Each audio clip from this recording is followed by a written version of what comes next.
muito agradecer o convite para poder estar convosco esta tarde. E, infelizmente, venho até vós sozinho desta vez.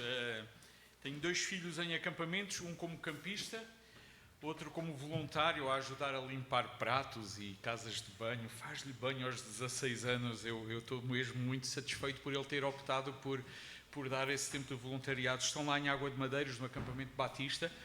Temos 130 adolescentes e eu pedia-vos para orarem por aquele acampamento também, para que tudo possa correr bem. A esposa ficou em casa para um exame que terá que preparar-se para um exame que terá que fazer amanhã, bem cedo pela manhã, e por causa disso a nossa filha está com uma outra família da igreja, vai lá passar a noite para nós de manhã acordarmos tranquilos e seguirmos. Orem pela minha família. Nunca me senti tão suportado em oração e nunca me senti tão carente de orações. Portanto, quando me dizem podemos orar por ti, eu fico mesmo muito satisfeito. E queria assumir o compromisso que orarei por vocês também. Esta tarde eu vou ousadamente continuar o estudo de Marcos. E digo ousadamente porque o Jorge, e permite chamar apenas de Jorge, ele preferia que eu pregasse num outro texto. Pelo menos foi assim que nós começámos a conversa. Mas eu disse para ele, olha, deixa-me avançar. Se não proibires, eu vou avançar. E vou avançar porquê? Porque eu creio que há vantagem das igrejas fazerem estudos sistemáticos de livros. Lá em Sedufeita nós estamos a fazer isso. Nós estamos a estudar o Evangelho de Mateus. E, de facto, estamos a estudar o Evangelho de Mateus há mais tempo do que eu me lembro. É uma jornada de 3 anos quase. E estamos a andar devagarinho. Começámos pelo final, na ordem que Jesus diz assim: ensinem-nos a guardar todas as coisas que eu tenho dito. E a pergunta que nós colocámos foi: e o que é que Jesus disse? Então voltámos atrás. E temos estado a ver todas as passagens em que Jesus entrei, e Deus tem sido bondoso para connosco lá em Sedufeita, e eu espero que Deus seja bondoso para vocês esta tarde aqui neste lugar também. E o meu desejo é nada mais nada menos de continuar a falar e a partilhar sobre a palavra de Deus. E hoje a passagem que nós vamos estudar de facto é peculiar ao Evangelho de Marcos. Eu sei que vocês avançaram até Marcos capítulo 7, versículo 30, e eu vou com alguma ousadia e coragem tentar avançar do 31 até ao 37, levar o capítulo 7 até ao final. E deixem-me dizer-vos logo à partida, antes de lermos o texto, que esta passagem nós só a vamos encontrar no Evangelho de Marcos. Mateus, Lucas e João não se preocupam em contar acerca dela. A Bíblia conta-nos por volta de 40 milagres, de uma forma específica, que Jesus praticou enquanto esteve entre nós, que Jesus fez enquanto esteve entre nós. De facto, ele fez muitos mais milagres do que estes 40. Há outras passagens que dizem que Jesus operou muitos sinais, que Jesus fez muitas maravilhas. O próprio Evangelho diz que se nós fôssemos a escrever todos os sinais que ele fez, não haveria páginas suficientes. Mas temos 40, cerca de 40 que são relatados nos Evangelhos. E há 2 que Marcos faz questão, ao contrário dos outros Evangelhos, de falar sobre eles. É esta passagem que nós vamos ler hoje, a cura de um surdo e gago em Decápolis, e é mais adiante no capítulo 8, que em breve vocês devem chegar lá, a cura de um cego de Betsaida. E se eu não tiver de férias no Algarve, eu quase que me disponibilizo para vir cá pregar sobre essa passagem também. Se tiver de férias, orem por mim para que o Senhor Deus renove as minhas forças também durante o tempo de férias, está bem? Então, vamos abrir a Bíblia, vamos ler o texto, vamos procurar falar um bocado sobre o contexto e sobre o texto e finalmente tirar princípios práticos para a nossa vida. Pode ser? Então eu convidava-vos, se puderem, a ficar novamente de pé e em reverência à palavra do Senhor Deus. Nós vamos ler Marcos capítulo 7, versículo 31 a 37. Eu vou ler na tradução que tenho à minha frente e, se vocês puderem, acompanhem-me na leitura. Diz então o texto: e ele, falando sobre Jesus, tornando a sair dos territórios de Tiro e Sidom, foi até ao mar da Galileia, pelos confins de Decápolis. Trouxeram-lhe um surdo que falava dificilmente e rogaram que impusesse as mãos sobre ele. Tirando-o à parte de entre a multidão, pôs-lhe os dedos nos ouvidos e, cuspindo, tocou-lhe na língua. Levantando os olhos ao céu, suspirou e disse: Efata, isto é, abre-te. Logo se abriram os ouvidos, a prisão da língua se desfez e ele falava perfeitamente. Ordenou-lhes que a ninguém o dissessem, mas quanto mais proibia, tanto mais divulgavam. E admirando-se sobremaneira diziam: tudo faz bem, faz ouvir os surdos e falar os mudos. É este o nosso Senhor Jesus. Podem sentar, irmãos. Marcos, ele faz questão de iniciar esta secção, esta passagem, colocando o texto no mapa. Jesus estava no estrangeiro. Jesus tinha viajado para fora de Portas. Ele está a andar entre Tiro e Sidom, rumo ao mar da Galileia. E a distância entre Tiro e Sidom, para nós que não somos de lá, era uma viagem de cerca de 65 km. Não é nada por aí além. Ainda que andando já é qualquer coisinha. E Jesus, surpreendentemente, ele opta por fazer um caminho ainda mais longe do que os 65 km diretos e vai por um caminho mais tortuoso, vai andar pela região de Decápolis, um território que ficava para lá do Rio Jordão, onde a língua e a cultura grega eram dominantes. O Senhor Jesus Cristo está fora de Portas, provavelmente procurando um lugar mais tranquilo, um tempo mais solitário, uma oportunidade talvez de refletir um pouco mais algumas questões com os seus discípulos. Mas a verdade é que o versículo 32 começa por dizer: trouxeram até Jesus um homem que se destacava por ser portador de algumas deficiências físicas. E Marcos faz questão de nos destacar duas condições físicas que ele tinha com alguma deficiência, e permitam-me essa expressão. Ele diz que era surdo. E como surdo nós sabemos que é alguém que não consegue ouvir. E além de ter essa dificuldade de surdez, o texto também diz que ele falava dificilmente. Outras traduções, não sei se alguém tem uma tradução diferente da minha, em vez de falar dificilmente vão dizer que ele era gago, de uma forma explícita. De facto, o título desta passagem na minha Bíblia diz, e eu já mencionei há pouco, a cura de um surdo e gago em Decápolis. Então, nós sabemos que era um homem que falava com alguma dificuldade, ainda que, é interessante esse aspecto, ainda que a palavra que é usada no original, na tradução do Velho Testamento em grego, ela vai aparecer em Isaías 35:6, para traduzir uma palavra que no hebraico era mudo. Então nós podemos falar de alguém que era mudo e tentava dizer algumas coisas e não saía nada compreensível, ou podemos falar de alguém que, não ouvindo bem, tentava falar alguma coisa, mas não era entendível. Durante a semana, ao preparar-me para a transmissão da mensagem, verifiquei que normalmente as doenças auditivas são classificadas da seguinte maneira: problema leve. Alguém ouve um bocadinho mal, e de vez em quando os meus filhos são assim. Parece que não ouvem quando a gente fala com eles. E há alturas em que nós somos assim: senhor guarda, desculpa, eu não ouvi. Aqui e acolá nós vamos tendo dificuldades leves seletivas. Para algumas coisas interessa-nos dizer que não ouvimos bem. Mas depois há uma doença um pouco moderada. E esta já interfere, mas não impede a fala. Depois há uma doença severa auditiva, em que algumas pessoas, nos nossos dias isto já é muito comum, mesmo com doenças não tão graves, até porque há aparelhos a serem vendidos na televisão ao preço quase que da chuva, mas antigamente quem tinha uma doença grave de audição usava aparelho. Hoje já há pessoas que ouvem mal e já usam aparelhos para ouvirem melhor. E eu não vou fazer publicidade, mas de certeza que vocês vendo televisão durante a semana já tenham visto alguma. Depois há a doença de audição severa ou profunda, e a profunda é quando já não há solução. A pessoa não ouve nada.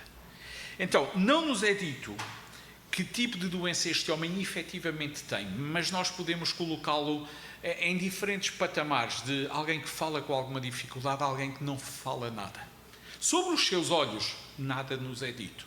Sobre as suas pernas, nada nos é dito. Mas reparem que o texto diz que ele foi trazido até Jesus. Ele deveria ver bem, andar bem, conseguir locomover-se à vontade. Ainda assim, o texto faz questão de dizer: ele foi trazido até Jesus. Teria ele fé? Ou será que eram as outras pessoas que o trouxeram a Jesus que tinham fé? E esta é uma excelente pergunta que, de facto, o texto não nos dá efetivamente uma resposta. Mas que havia fé, havia. E sabem porquê é que eu digo que havia fé? Porque o final do versículo 32 diz que eles rogavam a Jesus que impusesse as mãos sobre eles.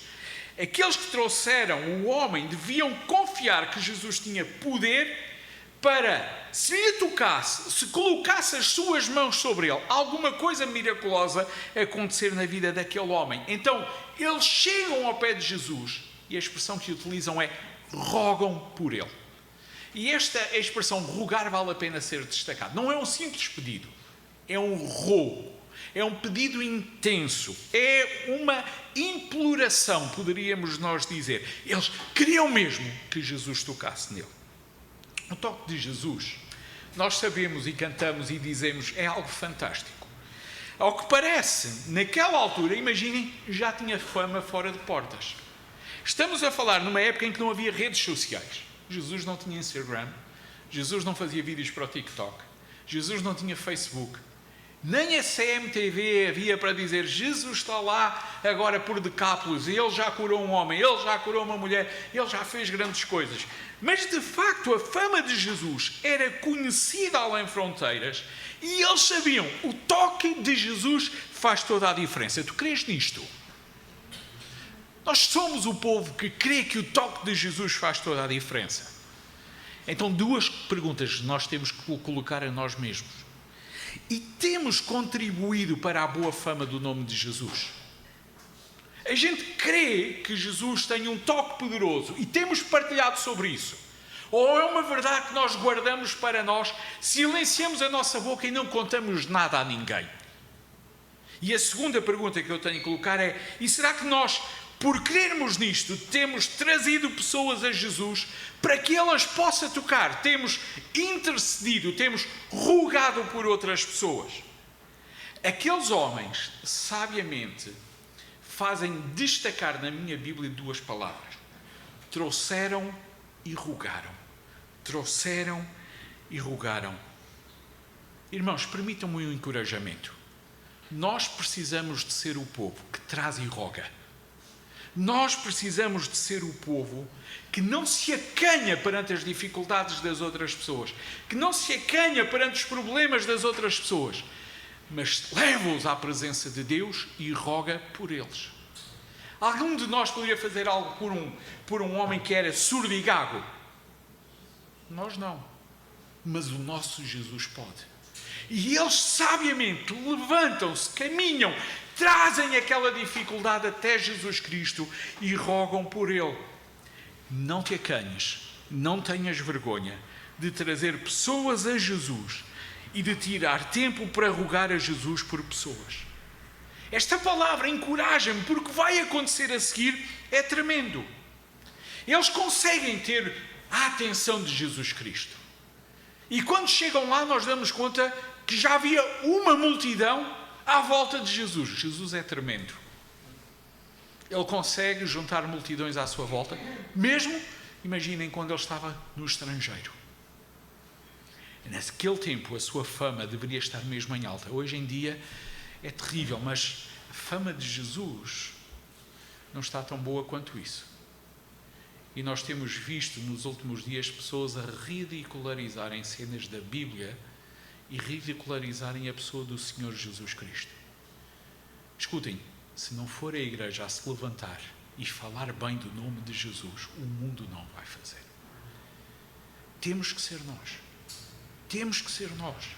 O povo do louvor, o povo que bendiz o nome do Senhor, o povo que canta, o povo que testemunha, o povo que partilha, e não pode ser só aos domingos. Irmãos, isto eu digo à igreja de Sufeito, eu digo aqui, eu digo onde quer que for. Nós precisamos de ser o povo que em qualquer altura, em qualquer situação, se levanta para louvar ao Senhor Deus, testemunha e fala bem do Senhor Deus.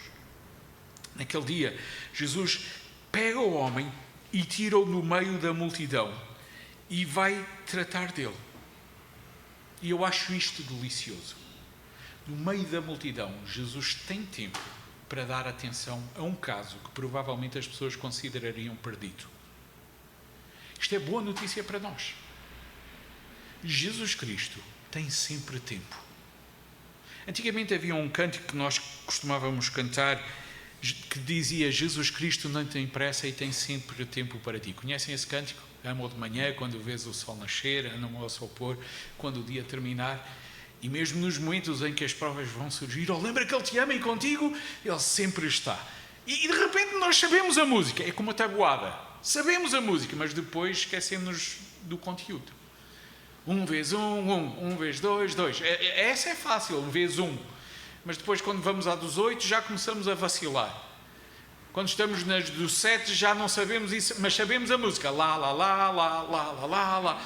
Há alturas em que a gente sabe a música e Jesus Cristo tem tempo para nós. Pergunta, e nós temos tempo para Ele?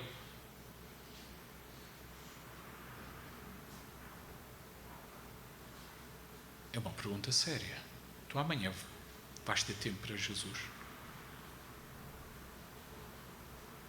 Jesus Cristo tem tempo para tirar aquele homem no meio da multidão e tratar dele. Jesus Cristo tem tempo para tratar de ti. A pergunta é se nós temos tempo para nos expor a Jesus e sermos tratados por Ele. A forma como Jesus vai operar é no mínimo estranha. Eu não sei como é que vocês olham para esta passagem, mas eu acredito que alguns dos outros evangelhos prefiram até nem colocar, porque é mesmo estranho o que Jesus vai fazer aqui nesta passagem. Jesus, diz-nos o texto, vai pôr os dedos nos ouvidos dos homens. Lembram-se, ele era surdo, mas ele via. E vai deixar que Jesus coloque os seus dedos nos seus ouvidos. Depois o texto diz que cuspindo, tentem imaginar a cena. Ver Jesus a cuspir não é assim uma cena muito normal, pois não. O Evangelho de Marcos fala-nos de Jesus a cuspir. E depois de cuspir, a tocar na língua daquele homem. Recordam-se, ele tinha problemas de fala. Mesmo que ele quisesse reclamar, ele não conseguia. Mas se ele quisesse fugir, ele podia ter fugido. E é tremendo que ele fica ali. Ele fica ali. Lembram-se o que é que as pessoas pediram quando chegaram ao pé de Jesus? O pedido foi: Jesus, põe as mãos sobre ele.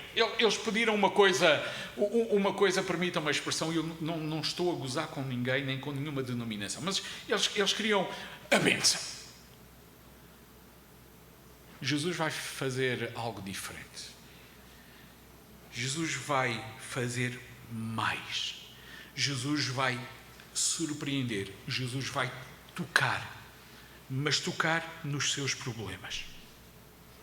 Jesus não se acanha de tocar em pontos que para nós parecem desconfortáveis, mas que eram áreas de necessidade daquele homem em particular. Jesus não andou a cuspir todas as pessoas, mas naquele caso ele vai cuspir. Jesus não andou a colocar os dedos nos ouvidos de todas as pessoas, mas naquele caso ele vai fazer. Jesus não andou a tocar na língua de todas as pessoas, mas naquele caso ele vai fazer. Porque aquele homem tinha 2 problemas específicos que nós falámos no início. Ele era surdo, ele falava mal. E Jesus diz assim: eu vou tocar na tua área de dificuldade. Jesus não faz o mais comum. Ele ouve o pedido, mas não obedece ao pedido. Ele faz à sua maneira. E vai tocar ouvido e língua. Vocês costumam meter os dedos nos ouvidos de pessoas? Não é muito comum, pois não. Deixam que as pessoas toquem nos vossos ouvidos. De vez em quando a gente brinca com o outro que está meio a dormir, em que a gente faz a fingir que é uma mosca, mas não temos coragem de meter o dedo lá dentro dos ouvidos de ninguém. Ainda bem de lá com aquela cera meio castanho, que nojeira, não é? E realmente, de facto, é nojeira quando nós pensamos a coisa a acontecer. Numa época em que não havia cotonetes, em que as pessoas não tomavam banho. Tentem imaginar a cena como deve ser. Era desconfortável para quem? Para o homem ou para Jesus? Talvez acima de tudo para Jesus. Como é que iria ficar a mão dele? Mas Jesus não tem problema nenhum com isso. Vocês deixam que as pessoas toquem nas vossas línguas? É raro nós fazermos isso. E mais raro, deixarem que nos façam. Tentem, durante esta semana, surpreender alguém tentando tocar na língua dessa pessoa. As pessoas vão achar estranho. Maridos, façam isso apenas com as vossas mulheres. Mas aquele homem, eu acho que é tremendo, porque ele deixa que Jesus toque nele à sua maneira.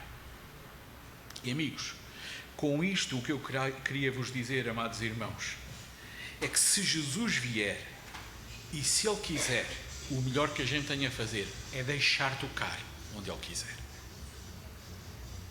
Nós devemos ser o povo que, por mais estranho que possa parecer, se expõe ao toque de Jesus ou onde Ele quiser. Amados, a minha oração é que cada um de nós possa permitir que Jesus toque na sua vida. Mas que Ele toque onde achar por bem. Que Ele faça em nós a sua vontade, à sua maneira, que venha o seu reino sobre a nossa vida. Agora, reparem um pormenor interessante, é que no meio daquilo tudo, Jesus levanta os seus olhos para o céu. Estamos a falar do Filho de Deus, o Messias, o Criador, a ter uma atitude de oração. Ele ergue os olhos para o céu, mostrando que operava na dependência do Pai. Sabem que Jesus era um homem de oração? Muitas vezes nós queremos os milagres, mas não temos disponibilidade para a oração. Culto de oração, não aparece ninguém. Culto de milagre, as igrejas enchem-se. Campanha de oração, ninguém está disponível. Campanha de milagres, e enchemos o templo. Há pessoas que fazem viagens de excursão quando aparece alguém que diz que tem o dom de milagres, o dom de cura.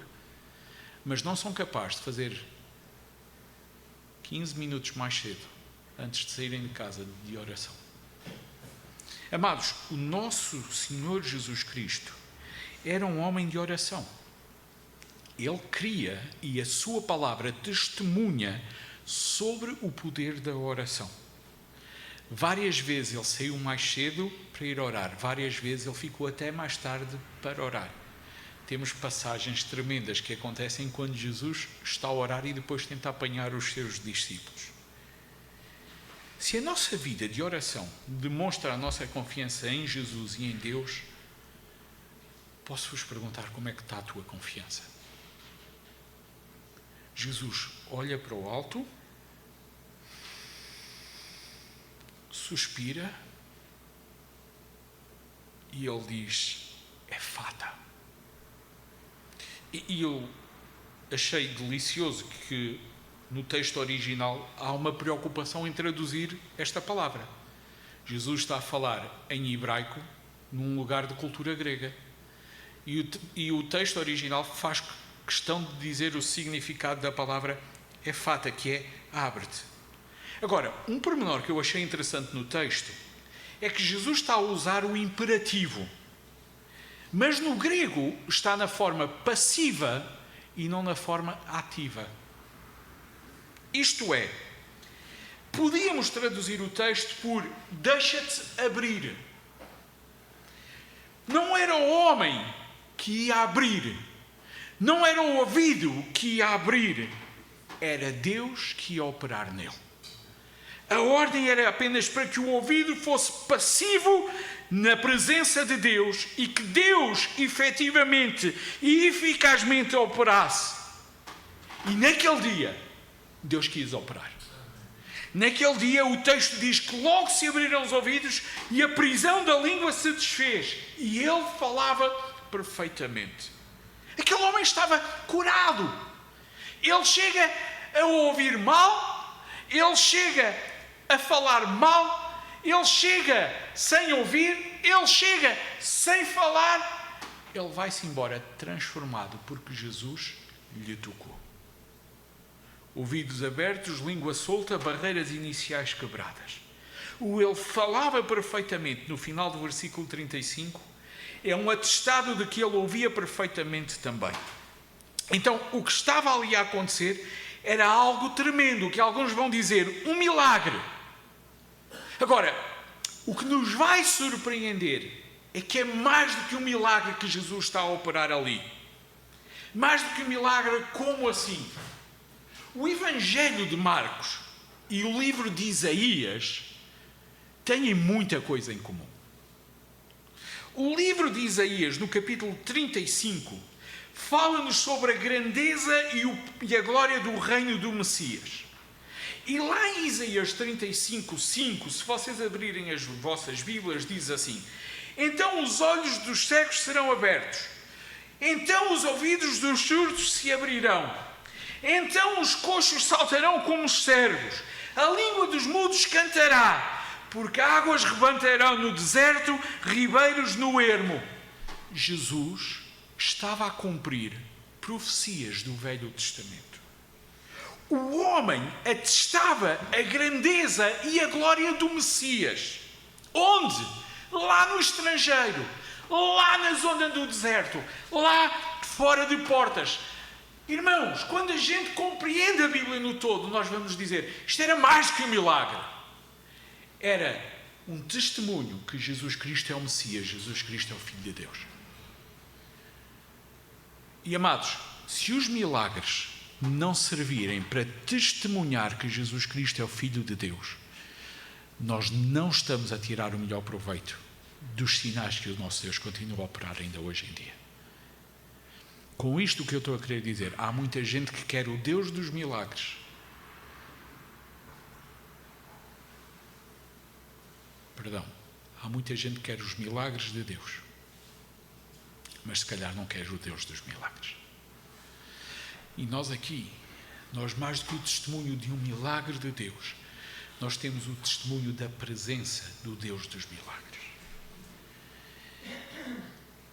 Jesus Cristo é aquele que pode tocar e transformar. Jesus Cristo é aquele que ainda hoje pode mudar a vida do nosso amigo alcoólatra, do nosso amigo doente, do pastor que está a passar por dificuldades, da mulher do pastor que está a passar por carências. Por isso é que eu vos digo, não deixem de orar por mim, porque eu creio que Jesus pode mudar todas as coisas na nossa vida. A questão é que muitas vezes nós não vamos rogar à presença de Jesus. Precisamos de exercitar mais a nossa fé. Precisamos de caminhar mais para Jesus. Precisamos de caminhar com Jesus. Precisamos de dizer mais vezes: santificado seja o teu nome, venha o teu reino, seja feita a tua vontade. Precisamos dizer: toca, transforma, faz o que tu queres fazer. Abre-te. E logo se abriram os olhos. Sabem, Jesus não fez plenamente a vontade daqueles homens que pediram e rogaram que ele pusesse as mãos sobre ele. Ele fez melhor. Eu não sei qual era a expectativa, mas naquele dia ele transformou completamente para melhor. Bem, falta-me falar sobre o versículo 36 e 37 e eu não sei se aquela coisa das 3 horas era mesmo a sério. Posso continuar? Vamos continuar então mais um bocadinho. Versículo 36 diz que Jesus ordenou, e reparem a palavra ordenou, que a ninguém dissessem o que estava a acontecer ali. Jesus está a trabalhar isoladamente da multidão. Mas de facto, aquelas pessoas veem e Jesus diz-lhes assim: não podem falar sobre isto. Eles recebem não a grande comissão, mas a grande omissão. Marcos 7,36, nós poderíamos dizer a grande omissão. E é interessante que em várias passagens o Senhor Jesus Cristo vai dando a grande omissão. Não falem sobre o que eu fiz. Não era chegado ainda o tempo de testemunhar. E ele vai dizer isso em diferentes lugares. Não falem o que eu fiz. Omitam isto. Não digam nada a ninguém. Agora, sabem o que é que eles fizeram? Eles receberam a grande omissão e fizeram a grande comissão. E é interessante que ao longo dos anos o homem tem tido a tendência para fazer sempre as coisas ao contrário. Não comam o fruto. Quando damos por isso, estão a comer o fruto. Não digam. Dizemos: ide e fazei discípulos. E temos ido. É interessante que nós somos o povo da grande comissão. Mas de vez em quando parece que somos o povo que recebe a ordem de Marcos 7,36. É fácil nós olharmos para o final desta passagem e dizermos assim: mas que povo tão desobediente. Como é que eles foram falar quando Jesus lhes ordenou para não falarem? Bem, o resultado, apesar de tudo, foi gracioso. As pessoas admiravam-se e testemunhavam. O que é que elas diziam sobre Jesus? Duas coisas. Primeiro, ele faz tudo muito bem. Ou ele faz tudo bem. Sabem o que é interessante? É que esta expressão, ele faz tudo bem, é dito fora de portas, lá no estrangeiro, mas leva-nos para Gênesis capítulo 1, em que nós vemos na criação, e eis que tudo era bom, e eis que tudo era bom, e eis que tudo era bom. Que fazia quem? O Criador. Ele faz tudo bem. Ele faz ouvir os surdos e falar os mudos. E isto leva-nos para Isaías 35. Sem nos apercebermos, estava ali o Criador, estava ali o Messias, estava ali Jesus. Irmãos, vamos ser sinceros. Nós gostaríamos que as pessoas à nossa volta dissessem: Jesus faz tudo bem. Nós gostaríamos que pessoas à nossa volta dissessem que faz ouvir os surdos e falar os mudos. Estou certo ou estou errado? Não gostaríamos que mais pessoas aqui à nossa volta dissessem isso? Claro que sim. O resultado nós queremos. O processo é que muitas vezes nós não estamos dispostos a o fazer. Qual processo, pastor? Olha, nós precisamos de nos aproximar mais de Jesus. Nós precisamos de rogar a Jesus. Nós precisamos de nos expor a Jesus. Nós precisamos de testemunhar de Jesus e o que Jesus ainda hoje vai fazendo. Porque, sabem, eu creio que ainda hoje Jesus opera no estrangeiro. Eu creio que ainda hoje Jesus opera com pessoas fora de Israel. Ele operou, tem operado, vai operar na minha vida. Eu creio nisso. Eu creio que ainda hoje Jesus está próximo. O problema é que muitas vezes eu sou miserável e falta-me fé. Porque eu olho para alguns amigos e penso assim: são casos perdidos. E Jesus podia tocar e transformar. Sabem, nós não somos chamados para fazer diagnósticos médicos, mas somos chamados para levar ao médico dos médicos. Nós não somos chamados para transformar vidas, mas somos chamados a partilhar sobre aquele que pode transformar. Amados, talvez seja a hora de nos aproximarmos mais de Deus, de investirmos mais na oração, de deixarmos que Jesus opere em nós, que Ele toque onde Ele quer e conforme Ele quer, de testemunharmos aquilo que Ele faz, fez e de alegrarmos com a confiança que temos por causa de tudo aquilo que Ele fará. Certamente, eu creio, se assim nós fizermos, nós veremos outros a louvarem ao Senhor. E mesmo que a gente não veja outros a louvarem ao Senhor, nós não estaremos a participar da grande omissão, mas estaremos a participar da grande comissão. Jesus não quer que tu te cales. Jesus quer que tu fales com Ele sem cessar e com os outros sobre Ele. E quando assim acontece, é mais fácil de surdos e gagos à nossa volta começarem a louvar ao Senhor connosco, cantarem ao Senhor connosco e outras pessoas que estão ao nosso lado alegrarem-se com o Senhor connosco. Caminho para o fim dizendo que a sua vontade seja feita em nós, hoje e sempre.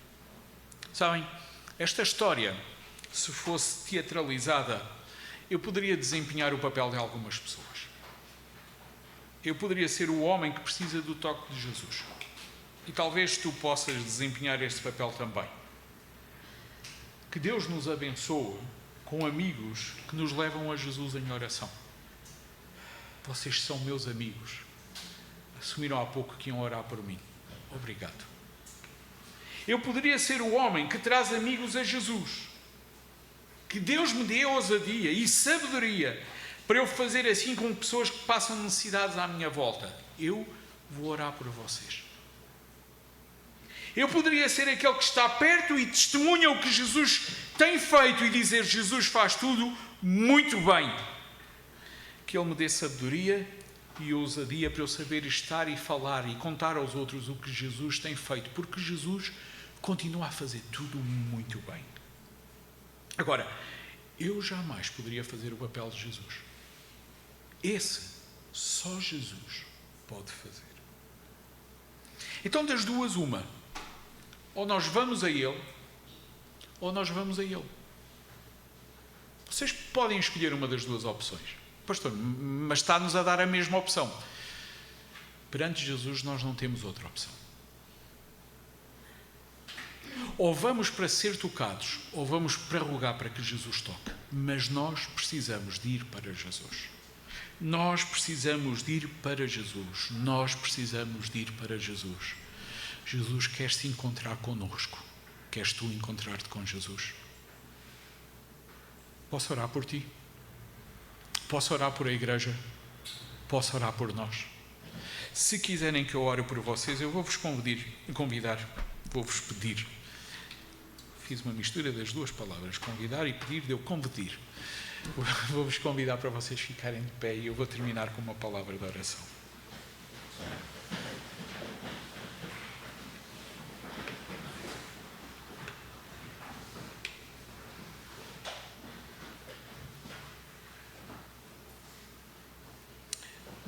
Nosso Deus e nosso Pai, continuamos a elevar os nossos olhos para o monte, pois sabemos que é do alto que vem o socorro. Continuamos a suspirar na Tua presença, pois sabemos que és Tu quem tem poder para transformar situações à nossa volta. Queremos Te rogar em primeiro lugar por nós, Senhor Deus. E pedir ao Pai que Tu tenhas misericórdia e, se necessário for, quebrantes e transformes a nossa vida para ela ser mais agradável aos Teus olhos. Aumenta a nossa fé, ó Deus, para nós sermos obedientes e falarmos Contigo sem cessar. Te agradecemos porque Tu és um Deus de perto. Te agradecemos porque Tu és um Deus que comunica. Te louvamos porque sabemos que Tu és um Deus que tem poder. Um poder para salvar, um poder para curar, um poder para transformar, um poder para dar vida a mortos, um poder para dar saúde a doentes, um poder para levantar os quebrantados. Tu és o Deus poderoso. Aleluia! Aleluia! Aleluia! Deus, nós Te queremos pedir, Tu nos enches de ousadia e, se necessário for, nos esvazies de nós para que pessoas à nossa volta sejam confrontadas com o nosso testemunho que Jesus Cristo é Senhor e Salvador e Ele faz tudo muito bem. Usa-nos na Tua missão. Usa-nos para a Tua honra e para a Tua glória. Eu Te peço por esta comunidade, ó Deus, que ela possa crescer para a Tua honra e para a Tua glória. Que ela possa crescer em espiritualidade e, se for da Tua vontade, em número também. Dá-nos a alegria de vermos vidas transformadas por Ti. Dá-nos a alegria de vermos outros a cantarem que Jesus Cristo é o Criador, Jesus Cristo é o Messias, Jesus Cristo é o Salvador, Jesus Cristo é o Senhor. Hoje e sempre a nossa vida está nas Tuas mãos. Cuida de nós, Senhor Deus. O pouco que temos é todo o Teu. Seja feita a Tua vontade em nós. Toca no nosso corpo. Escreve no nosso coração a Tua lei. Escreve na nossa alma a Tua lei. Faz a Tua vontade em nós, ó Deus. Esta é a nossa oração. Este é o nosso rogo. Por amor de Ti, por amor de nós, em nome de Jesus. Amém.